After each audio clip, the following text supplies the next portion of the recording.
We have filed a complaint against Mr. Rahul Gandhi for physical assault and incitement. अब हमारे ऊपर इल्जाम भी लगा रहे हैं कि हमने धक्का दिया, हमने उनको गिराया। एमपी को धक्का लगा, मेरे ऊपर गिर पड़ा और मैं नीचे गिर गया। किसने धक्का मारा? राहुल गांधी ने? हाँ, राहुल गांधी ने। राहुल गांधी ने धक्का मारा? राहुल गांधी ने। कौन सी जगह पे सर? ये जबरदस्ती हमारे ऊपर हमला करके, और मैं उसमें पहले ही मैं किसी को धक्का देने की स्थिति में नहीं हूं, लेकिन मेरे को खुद वो लोग धक्का दिए। हमने श्रीमान राहुल गांधी जी के खिलाफ दिल्ली पुलिस में शिकायत दर्ज कराई है।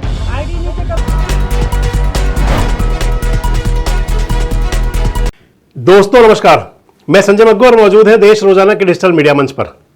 यह समय है अभिमत का।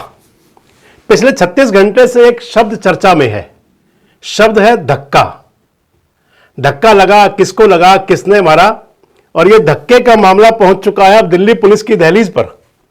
धक्के कांग्रेस को लगेंगे या 2 सांसद एडमिट हैं हॉस्पिटल के अंदर, वो कब तक बाहर आएंगे, उनके फिर बयान दर्ज होंगे, कितना बड़ा धक्का किसके लिए होगा।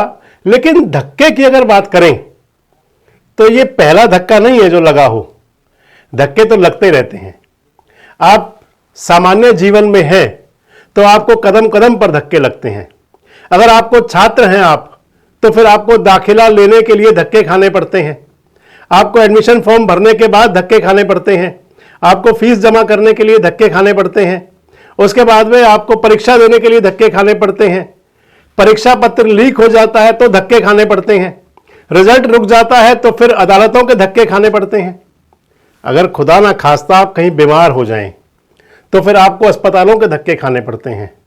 डॉक्टर की पर्ची बनवाने के धक्के खाने पड़ते हैं। डॉक्टर से मिलने के लिए धक्के खाने पड़ते हैं। उसके बाद में आपको दवा लेने के लिए धक्के खाने पड़ते हैं, और ठीक होने तक आपको लगातार धक्के धक्के होते हैं। अगर आपको कहीं काम पड़ जाए किसी सरकारी अधिकारी से, बाबू से, किसी कार्यालय में, तो फिर आपको इतने धक्के खाने पड़ते हैं जितने आप सोच नहीं सकते। यानी कि जीवन के अंदर शुरू से लेकर अंत तक आपको धक्के धक्के और धक्के होते हैं। लेकिन जो संसद के अंदर धक्के लगे, उन धक्कों की गूंज पूरे देश के अंदर है। उन धक्कों की गूंज अगर मैं कहूं कि आने वाले बहुत लंबे समय तक सुनाई पड़ने वाली है। आज संसद का सत्र संपन्न हो गया। लोकसभा तो बिना समापन भाषण के ही संपन्न हो गई, और राज्यसभा के अंदर भी कोई ज्यादा चर्चाएं नहीं हो सकी। चर्चाएं तो लगातार हुई नहीं थी। अगर लोकसभा और राज्यसभा में पूरा सत्र कह दूं कि ये धक्के में ही चला गया, ना पक्ष के लोग और ना विपक्ष के लोग। विपक्ष के लोग पक्ष के लोगों को बात रखने के लिए नहीं दे रहे थे। हर रोज कोई नया विषय होता था, हर रोज कोई नया मुद्दा होता था, और जब अंत सदन का नजदीक आने लगा तो फिर बाबा साहब डॉक्टर भीमराव अंबेडकर को लेकर के बड़ी चर्चाएं शुरू हो गई। चर्चा तो संविधान को लेकर के थी, लेकिन देश के गृह मंत्री अमित शाह से वो शब्द क्या निकला कि उसको पकड़ लिया विपक्ष के लोगों ने। विपक्ष के लोग वो नहीं पकड़ पाए जो अमित शाह ने बताया। बाबा साहब भीमराव अंबेडकर और उसके समय का उनका लिखा हुआ संविधान, उनके विरोधाभास, कांग्रेस के नेताओं के साथ में उनके जो द्वंद्व चले। आखिर क्यों संविधान निर्माता को मंत्री पद छोड़ने के लिए मजबूर होना पड़ा? आखिर क्यों संविधान निर्माता को लोकसभा में रोकने के लिए लोग लगे रहे? आखिर क्यों संविधान निर्माता के खिलाफ प्रचार हुआ? ये तमाम बातें अमित शाह साहब ने कही थी। लेकिन एक बात पकड़ ली गई। बड़ी पुरानी कहावत है, आदमी चुनता उसको है जो उसके लिए नासाज ना हो। आदमी चुनता उसको है जिससे उसकी राह आसान होती हो। क्योंकि कांग्रेस के लोगों को लगा, विपक्ष के लोगों को लगा कि ये बैठे बिठाए एक मुद्दा मिल गया, मुद्दा पकड़ा गया, और बाबा साहेब डॉक्टर भीमराव अंबेडकर के अपमान का मुद्दा हवा में खूब उछाला गया। जब बात संसद के अंदर पहुंची तो संसद का सत्र तो इतना चलना था ना चला। पक्ष और विपक्ष आमने सामने हुए और फिर बात चल पड़ी धक्कों की। कांग्रेस के नेताओं ने कहा कि उनको धक्के मारे गए, उनके धक्कों का कोई प्रूफ नहीं मिला, लेकिन भारतीय जनता पार्टी के 2 सांसद अस्पताल में पहुंच गए। सारंगी साहब तो इस कदर गंभीर रूप से उनको चोट लगी, मीडिया के कैमरे देखें आप, और फिर चाहे उनका सिर से बहता हुआ खून जो था वो दिखा रहा था कि आखिर कुछ तो हुआ था। भले ही आज उसकी फुटेज अभी तक कहीं सामने ना मिली हो, लेकिन यह जरूर है कि धक्के की बात दोनों पक्षों ने मानी। भारतीय जनता पार्टी के लोगों ने कहा कि राहुल गांधी ने धक्के मारे, राहुल गांधी ने धक्का मारा और धक्का लगा मुकेश राजपूत साहब को और मुकेश राजपूत से धक्का लगा सारंगी जी को। दोनों नेता गिर पड़े, चोटिल हो गए दोनों नेता और अस्पताल जाना पड़ा। और इधर मल्लिकार्जुन खड़गे साहब भी कह रहे हैं कि धक्के हमें भी लगे। मल्लिकार्जुन खड़गे कह रहे हैं कि मुझे ऐसा धक्का लगा कि मैं बैठ गया। हम चलते हुए आ रहे हैं, उन्होंने मकर द्वार पे आके हमको रोकने के लिए वहां बैठ गए और हम पार्लियामेंट को टाइम भी खत्म हुआ था और 5 मिनट बाकी थी, इसलिए हम अंदर जाना चाहते थे, लेकिन उन्होंने दरवाजे पे रोका और ऐसा कि उन्होंने अपना मसल पावर दिखाने के लिए इतने सारे वहां पर उनके पुरुष एमपीज थे, पूछो मत।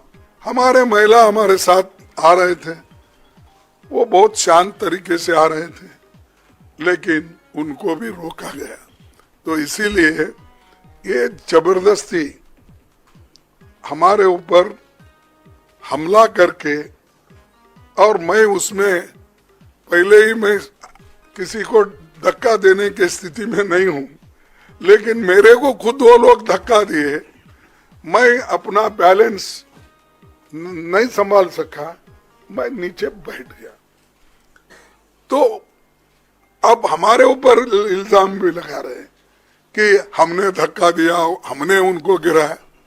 अरे भाई, हमारे पास आवाज है, लेकिन वो थोड़ा पीटे धकलने से हम ये नहीं हो सकते, इसीलिए हम कोशिश भी किए फिर उठ के उनको बोलने का। लेकिन सबसे प्रमुख बात तो दोस्तों एक और आ जाती है कि इन धक्कों में तो कोई बैठ गया, लेकिन जनता को जो धक्के लगते हैं उसका क्या। मैं जो आपको बता रहा था कि छात्र जीवन से लेकर के आप कहीं शुरुआत कर रहे हैं और कहीं तक चले जाएं, आपको धक्के पर धक्के लगते हैं और आपको धक्के खाने को मजबूर होना पड़ता है, लेकिन आपके उन धक्कों का हिसाब कहीं नहीं हुआ करता। संसद के अंदर अगर धक्के लगे तो फिर उन धक्कों का हिसाब सत्ता पक्ष के लोग भी मांग रहे थे और विपक्ष के लोग भी मांग रहे थे। सत्ता पक्ष के लोग तो चाह रहे थे कि राहुल गांधी उसके लिए माफी मांग लें। वैसे अगर कहा जाता है कि माफी मांगने से कोई छोटा नहीं हुआ करता, अगर किसी से कोई गलती हो जाती है तो फिर उसके लिए अगर कोई माफी मांग लिया करता है तो उसको किसी भी अंदाज में छोटा नहीं माना जाता, बल्कि उसको बड़प्पन माना जाता है। यही माफी की मांग तो अमित शाह से कर रहे थे विपक्ष के लोग कि बाबा साहब का आपने अपमान कर दिया, आप माफी मांग लें। तो यही माफी की मांग कांग्रेस पार्टी के युवराज से, यानी कि देश के जो विपक्ष के नेता हैं, उनसे मांग कर रहे थे भारतीय जनता पार्टी के लोग कि आपके धक्के की वजह से एक लगभग 68-70 साल का व्यक्ति गिरकर के गंभीर रूप से चोटिल हो गया। राहुल गांधी जी देखने तो गए, उनको देखा, लेकिन आरोप लगा दिया, ये नहीं माना कि धक्का मेरा लगा या नहीं लगा, ये जरूर लगा दिया कि मुझे पुश किया गया, मुझे धक्का मारा गया।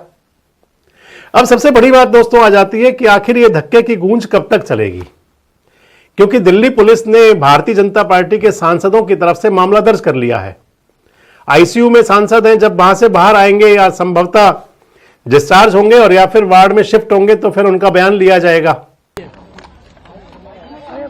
We have filed a complaint against Mr. Rahul Gandhi for physical assault and incitement.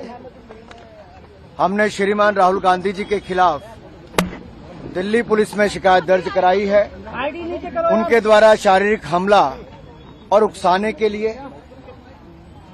और जो हमने कंप्लेंट दर्ज कराई उसमें हमने विस्तार में बताया है कि जो घटनाक्रम आज सुबह हुआ पार्लियामेंट के मकर द्वार के बाहर, जहां एनडीए के सांसद शांतिपूर्वक तरीके से कांग्रेस के झूठ के प्रोपेगेंडा को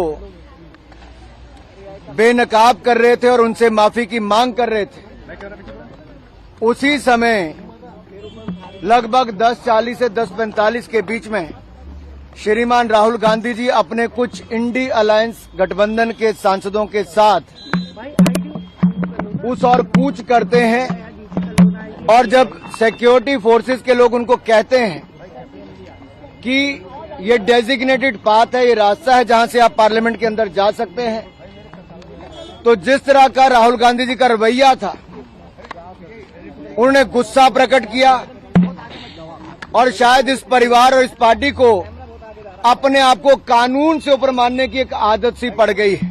और इधर कांग्रेस पार्टी के लोग भी पहुंचे थे डीसीपी साहब के कार्यालय में। उन्होंने भी वहां शिकायत दी और शिकायत में कहा कि उनके राष्ट्रीय अध्यक्ष को धक्के मारे गए। उनके धक्के जो मल्लिकार्जुन खड़गे साहब ने शिकायत की, उन्होंने शिकायत लोकसभा स्पीकर को भी की कि मुझे धक्के लगे। अब उनकी जांच कब होगी देखना यह भी होगा।